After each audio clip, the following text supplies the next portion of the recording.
లలిత exchange Utsav. పాత నగల అదే బరువుకి కొత్త నగలు తీసుకో. నగల ప్రైస్ లో 20% ఆదా చేసుకోవచ్చు. నువ్వు కాబట్టి మురుసుపల్లి షర్మిలా శాస్త్రి కాబట్టి అక్కడ ఉన్నాడు.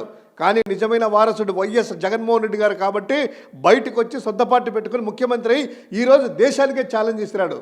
అది వైఎస్ వారసత్వం అంటే.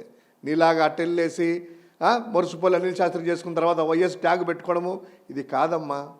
ఇది ప్రజలందరూ చూసేసి నవ్వుకుంటున్నారు. రాజశేఖర రెడ్డి గారి బిడ్డని కేవలం ఆ ఒక్క పదముతోనే అంతో ఇంతో నీ మొక్కం మీద వచ్చేసి ఉమ్మేయలేదు. అదే నువ్వు మురుసుపల్లి షర్మిలా శాస్త్రి అని వైఎస్ పేరు తగిలించుకోకుండా వైఎస్ఆర్ కూతురు కాకుండా ఉండింటే ఈ పాటికి నా నోటితో నేను చెప్పేది మా నాయకుడి కుమార్తె నువ్వు ఎక్కడో అడ్డం వస్తుంది మా జగనన్న చెల్లెవని. లేకపోతే కనుక పరుచు పదజాలమే వస్తుంది. షర్మిలా శాస్త్రి జాగ్రత్త. మురుసుపల్లి షర్మిలా శాస్త్రి నీవు అద్దులు దాటి మాట్లాడుతున్నావు.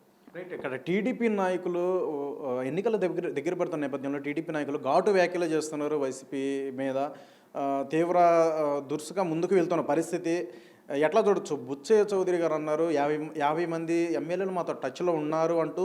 ఒకటైతే రెండోది వచ్చేసరికి తీవ్ర అడుగడుగున దళితులపై అన్యాయం జరుగుతూనే ఉంది, దాడులు జరుగుతూనే ఉన్నాయి.